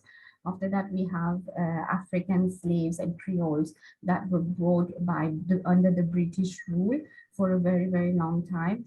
Those are called as the Afro-Mauritians. We have Chinese traders that used to come to the island for trading, or that were brought by the British and the French as well. Those are known as the Sino-Mauritians, and the Indian laborers who now form the majority on the island, and they are known as the Indo-Mauritians. This is why Mauritius have a huge diversified society, and everyone looks very different from each other. If you want to, judge judge the looks of a Mauritian people, you cannot put them in a box. You cannot say that, okay, this one looks Mauritian, this one does not, because they are all different, but they are all living in harmony and peace with each other. And many of us, we can't even retrace back their ancestors, because at those times, many the things was not documented, or it involves hundreds of years of history that somehow the information cannot be found. What we are simply known as Mauritians. On the next slide, please. So what do the people of Mauritius talk? So we have our own language, which is known as the Mauritian Creole. And the Mauritian Creole is, you can say, a derivative of the French language. So there would be, during the French rule, the French colonial time, the French would rule over the slaves that they were brought from different parts of the world. So there were slaves from Africa, from India, from China. So those people, they would try to communicate with each other, but obviously they have so much difference that they couldn't communicate with each other. And the only other language that they would hear would be the French language that the settlers were talking among themselves. So somehow they developed this language known as the Mauritian Creole to be able to communicate with them. So it has a huge influence of the French language, but the French settlers would not understand what they were talking. They would put in Indian words, Chinese words, or African words in that language. And that's how the Mauritian language came up. So everyone in Mauritius, the mother tongue of everyone is the Mauritian Creole, but the official language is English. So all our documents, all the institution, government institution in Mauritius, everything is documented in English, and French is still widely used and formally used. Like if you will meet someone in Mauritius, the first thing to do will be to speak in French. That will be a sign of politeness and kindness. And informally among like family members or friends, people would speak the Creole language. Now we have, since people came from different backgrounds, everyone tries to keep that alive, try to keep that the culture and the traditions that they brought with them. So people coming from the subcontinent will try to keep the Hindi language or the Urdu language or the Chinese language alive. And the government of Mauritius also wants that. So that's why Asian language are available in the school system. So as a very young age, like for myself, I chose the option Urdu. So I've been learning Urdu for 6 years during my primary school, and then for another 6 years in my secondary school. So people in Mauritius are like that. They will have the mother tongue, they will speak French, they will speak English, and they will know any other language if they had chosen that in their childhood. So a typical Mauritian would know at least 4 languages. Yeah, next slide, please. The Mauritius has a very rich fauna and flora. Mauritius is known for its nature, green mountains, green valleys, wide beaches. So in those valleys and mountains and beaches, we have a huge variety of animals and plants. We have many animals that are endemic to the island. As you can see in the 2 pictures, I've selected only 2 out of the many species that we have. In the first picture, you can see the gecko, the Mauritian gecko that is found in the island, and on the right you can see the flying fox bat that went into a kind of controversy a few years ago. So the Mauritian government, they try to control the population of those bats because they live in the caves, but they tend to feed on the exotic tropical trees like the mango fruits or the lychee fruits around the island. So we have to keep them in control. But somehow there were the animal rights that found about that, and they were against the killing of those bats. So for many years, for I think 2 years, the Mauritian government were not allowed to control the population of the bat, and that somehow resulted in a loss of fruits for the Mauritian people. So we could not export as much as we were exporting all the time. So the production of lychee and mango fruits declined so much, and then the Mauritian government appealed again that we have to control the population of the bat, and now again everything is under control. They do control the population of the bat, but in a very while respecting the animals' rights. So that's a bit about the fauna and flora of the island. Next slide is about the Mauritius, the dodo, the famous dodo. Many people have heard about the dodo. The dodo has been here for many centuries. So it was in the 16th century that when the Dutch were the first to inhabit the island, they came here, and that was one of the things that kept them on the island for hundreds of years. So the dodo is a bird, and it is a bird that doesn't fly like the ostrich, and because it's very heavy, so it has a lot of meat, and the Dutch were very fond of that. So they would shoot them, and they will kill them for food, and unfortunately now it's extinct in the world. So that's one of the reasons, like it's a reminder for us every day that we have to take care of our biodiversity. And yeah, so now the dodo is found in our coats of arms, as the previous picture. Now I will go into the arts and culture of the island. So let's start with the music and dance. So one of the most famous music and dance in Mauritius is known as the Sega. There's the Sega songs or the Sega dance, as you can see on the picture.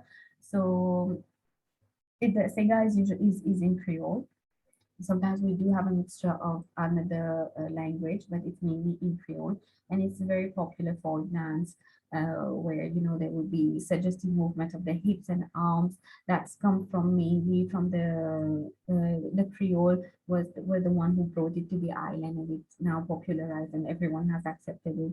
And the dance were performed by the slaves back in the 18th century, and we kept this alive till now. When you will go to any typical resort in Mauritius at night, we will have this performance just to revive our culture. Also, because of the origin of the ethnic groups of Mauritians, Bollywood is very famous. Their classical music, Bhojpuri music is very famous. Western music is very famous. So it's really because of the mixture of all that ethnic group that we have a mixture of dance and music on the island. Next slide, please. The most popular sports, if you have like one glance at Mauritius, everyone is crazy about football. It's a worldwide phenomenon. In all the streets, children will be playing football everywhere. Whenever there's a FA Cup or any major tournament in football tournament, all the Mauritians will be, freeze and glued to their TV screens.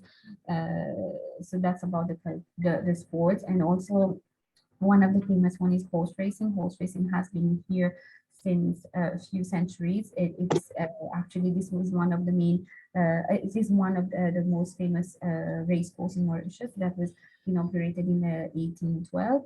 And people nowadays, like there are like famous cups arranged here, and people from all over the world come here to bring their horses or to bet on the horse racing. Also, Mauritius takes part in the Indian Ocean Island Games that happens every 4 years in this region. We have hosted the games for 3 times, and the recent one was in 2019, just before the COVID, and it really brings a sense of patriotism to the island. It's where everyone get together, and we just want our island to go forward. So it it involves like the games. Just like the Olympic Games, where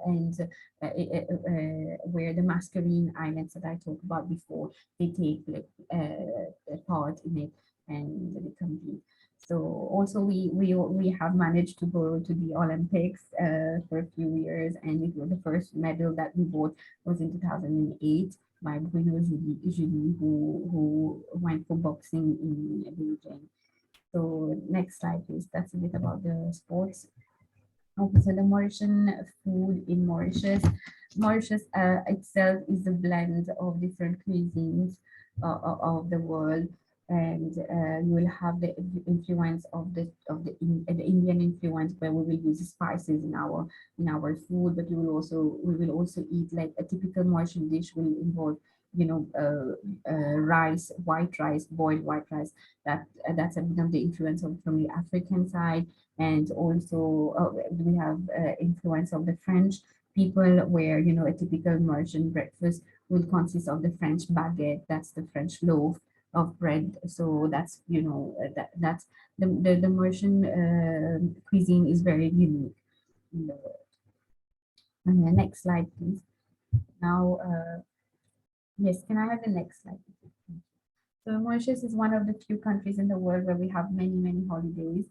That's one attractive point as well. So at least every month we have one public holiday on the island. That's because of the mixture of ethnic groups and religion in Mauritius. So we have around 15 public holidays, and those most of them are related to the religious festivals of people. There will be like, for example, a public holiday for Eid, for Diwali, for Holi, for Christmas, for the Chinese New Year. So that, and everyone, everyone celebrates the religious festivals in harmony. Like for Diwali, for example, the neighbors, they will come and distribute sweets to your house, and for Eid, so I will be the one going to distribute sweets to other people's house or inviting them over for food in our house. So really everyone lives together as a one big family in Mauritius. Okay, the next slide, please. Now I'll talk about museums in Mauritius. So we have talked about, the cultures and the influences of Mauritius with the interesting past, and now another way to better, understand Mauritius is to explore the many museums that we have in the island. So one of the most famous one is the Lumbini Museum, and it's found in the capital known as Port-2. It was recently opened in the year 2001, and there will have a display of the stamps that were circulated during the British rule. Can I have the second slide as well? That's the next slide. Thank you. So we have another one which focuses, it's very close by, it's walking distance to the Lumbini Museum. This one is Musée de la Fosse, or Mauritius Postal Museum. And this one is the architecture is very interesting since it was built in the 18th century colonial building, and it houses, both of them houses the rarest stamps, the blue penny one, the blue penny one and the red penny one that Madame Martina was asking me about earlier. So the stamps are from there, and they are one of the rarest in the world. And like few years before, not few, no, sorry, few years before, the Mauritian government had to really pay a lot of money to bring the stamps back to the island. It was amounted for, I think, around 2 million USDs to get those two those two stamps back to the island. So the next slide, please. The next one talks about the National History Museum, which is found in Birthplace. And there we have a display of animals. The exhibits consist of the animals, many galleries that focuses on birds or reptiles, the marine life of Mauritius. And we have also the sculpture of the dodo there since the Dutch occupations. So this one is mostly focused on animals, and it's open and free for everyone to enter. The next one is the Ssl Memorial Center. Yeah, the Ssl Memorial. So Ssl Memorial was known as the father of the nation. He was the one who fought for our independence and was also the first prime minister of the island. So this memorial center honors him and his fight for our freedom. And it's also the place where he was once practicing medicine. So in the structure of this house, the architecture is again of the French colonial architecture, and it houses like the belonging in the collection of Ssl Memorial. It's also a center where from time to time they organize exhibitions. So the next one will be Avant-Garde du Sucre. So yes, Avant-Garde du Sucre is a very picturesque museum. It's built on an old sugar mill site to honor the sugar industry in Mauritius. Mauritius earlier in times, they depended a lot on the sugar cane, and the economy was running on sugar cane. We were exporting sugar to the rest of the world. So all the way from the Dutch introduction of the sugar plantations to the modern day machinery, you will find everything in the Avant-Garde du Sucre. The next one is the Chateau De La Bouldine. So that's again another colonial house that's situated in the north, called Maku, and that was also that's also found on an old sugar estate. And this one gives us a peek at how the life of the colonialists were in those times. So you will find objects and documents from previous owners of the sugar industry and the detailed history of that house. So that's how you will say palaces in Mauritius looks like from the settlers to the palaces of the settlers. And this is nowadays the Mauritian government restores and renovates the colonial houses from time to time. And the next one will be the Naibu National History Museum. So, oh, sorry, it was the previous slide. National, yes, thank you. So this is one of the another important museum, where this one is located in the southeast region of the island, and it is near to the coastal area. Again, the structure is a French colonial house that was built in the 1770s, and this is also known as Maison Robillard because of the owners that used to live here. So this one will has an array of objects and artifacts that relates mainly to the marine history of Mauritius. Like you will find shipwrecks or golds and treasures that will be found on ships, and trading objects that people would trade on in ships in those times. Also pictures and to know more about the marine history of Mauritius. The next one is the Frederick Antique Museum. This one is also quite unique since this was built on ruins of a Dutch fort. So when the Dutch took over, they built fort to protect the island from invaders. And it is the only one of its kind on the island. And the ruins were used for blacksmith workshop, the bakery, a prison. So in this museum, you can revisit all those how the Dutch were ruling and how they lived on the island. So the next one is the next slide, please. The next one is the Rajiv Gandhi Science Center. This is the only science center in Mauritius, and this is where I have been working for more than 2 years now. And this one was inaugurated back in 2004, and we worked together with the Ministry of Education and Science and Technology of Mauritius to promote science activities on the island. So in the next slide, you can see more about the activities that we do. So we have permanent galleries, permanent exhibits covering the history of Mauritius, space, galleries, and we have temporary galleries, also sports, the science of the sport, or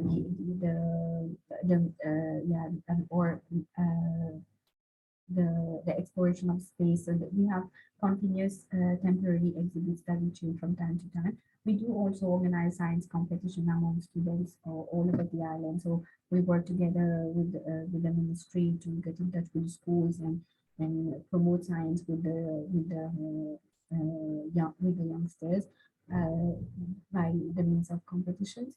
We also organize in-house activities like science shows, for example, or also outreach programs where we will go for sky observation programs. We do have, like, latest and very up-to-date telescopes that we take all around the island to make the population more scientifically aware. And since a few years now, after COVID, we emphasized on the e-promotion of science, where now we are working a lot online. And and we have gone virtual with the use of Zoom and YouTube and social media platforms. So, okay, one of the last slides. Now we will talk about the heritage in Mauritius. So there are two. I've selected two heritage sites that are protected by the Unesco. So the first one is the Lemon Mountain that you can have a picture of on the first picture. So the Lemon Mountain represents marronnage. So what was marronnage? It was the atrocities that was happening against the slaves at that time. So it's a symbol of the slaves' fight for freedom, their suffering and their sacrifice. Sometimes the situation of the slave was so harsh that they could not handle it, and so that what they would do is they would go on that mountain. They would climb that mountain. You can see it's very high cliff there that oversees, that goes directly in the sea. So they would go up on that mountain and they would give up their lives. So that's why we have protected this site to remind us about the slaves' fight for freedom. And the moon is now protected by the UNESCO. The second one is known as the Apravasi Ghat. So Apravasi Ghat the translation is immigration depot. So it's a complex building that's located in the capital city, and it is where the British colony would receive indentured laborers. So indentured laborers would mean that people, the laborers that they will bring from other islands, they will just be numbered people, or sometimes not numbered. So that's was the case. That's why we don't even have, we cannot even document the history of those people. And the indentured laborers, they passed through this immigration depot, and they were transported to the plantations throughout the island. So this large migration of the laborers, that it was them that left a huge mark on our society today, and they form part of our national population. And for the last slide, so just wanted to tell you all that Mauritius is open now. We have done a great job in managing the COVID pandemic, and the island stayed closed for many months, and it was not easy to travel back and forth. Because even if we got one case of COVID, so we will just close the borders. Since Mauritius is a island, so not no other countries nearby, so we have only one main airport. So any problem, we just shut off the airport, and no one can access the island. So that's a bit of our strategy, and that's what have kept us safe from the pandemic, with very low cases and very low death cases. So now, since Mauritius is open, I want to tell everyone that, and you can come and explore the island again. So thank you very much. Thank you very much, Nushaiba, for your lecture. And I would like to thank all our speakers today, Philip, Igra, Nina, and Nushaiba. All of you had really wonderful presentations, and we learned a lot about the museums in Czech Republic. We learned about the Pakistan cultural heritage, about the traditional art in Nepal. Was both of them, Pakistan and Nepal, was wonderful. And Mauritius, I really enjoyed this because on the beginning, before our official start, we also talked about very important objects of the collections in also Czech museums or private collections, as are stamps, the very famous Mauritius stamp of the blue and red color. So the one of the red color was bought 1 year ago to the Czech collections. And I was really very impressed by the information about the sugar museum you have. And this is maybe information for all of you. And those of you who are following our Facebook, the Facebook of IVCOM General Conference, you already know that 1843, the first sugar cube was invented, and it was invented in the city of Dačice in Czech Republic. And there is an exhibition next in Dačice, and there is even one more exhibition in Dobrovíz that is exhibiting the history of sugar, of the producing, using, eating, and what sugar can cause everything. So I really enjoyed all the presentations very much.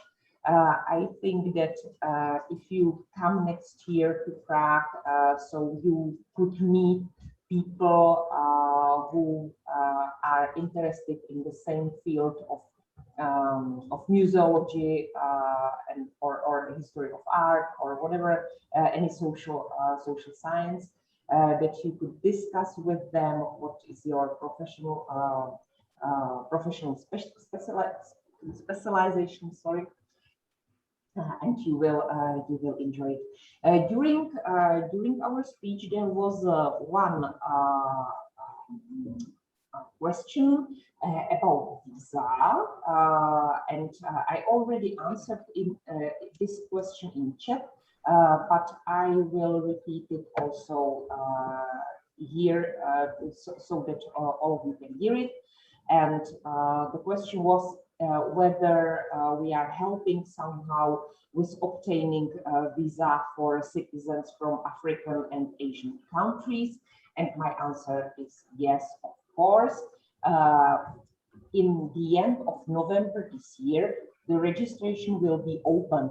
And when you register there and pay the registration fee, so directly our colleagues who are responsible for the registration form will send you an invitation letter where it will be explained that you come to Czech Republic, to Prague, because of the participating at the IVCOM General Conference, that you are museum professionals, and this letter will have this kind of content. So that it will help you to obtain the visa. Speaking about the registration and registration fee, so it is also very important information for you.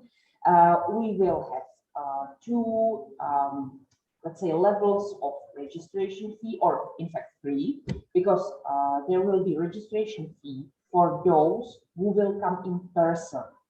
And as you maybe know, IVCOM has always 2 levels of the fee. One is for the countries mainly from Europe and, for instance, Northern America, and the fee for them will be 350 euros.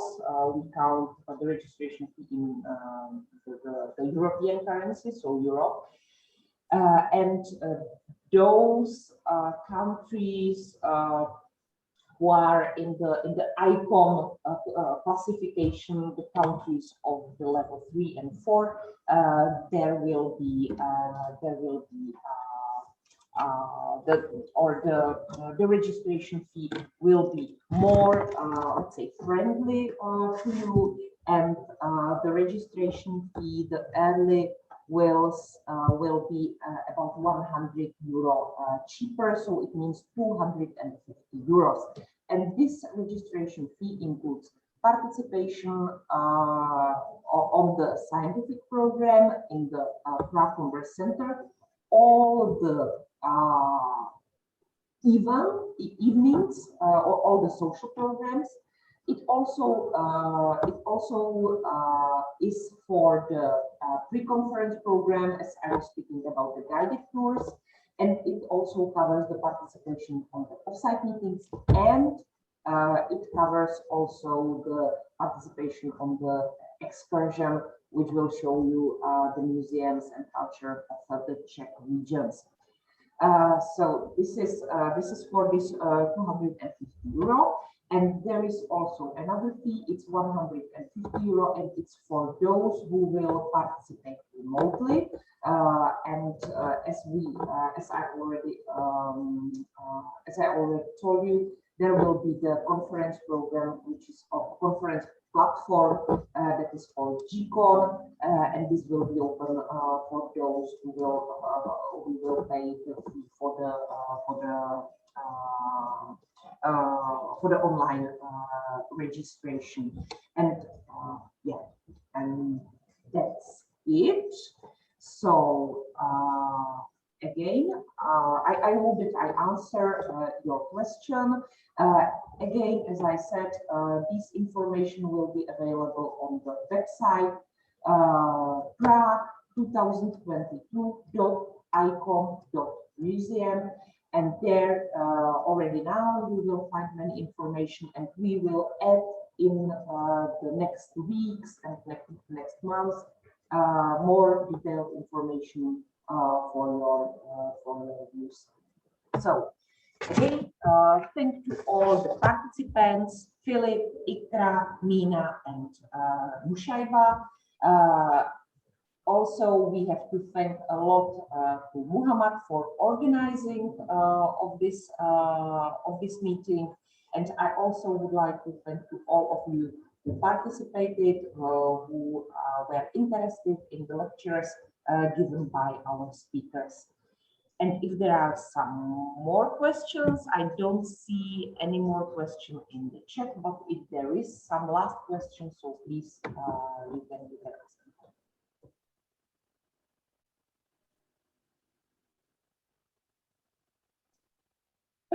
Yes, I think that everything was said.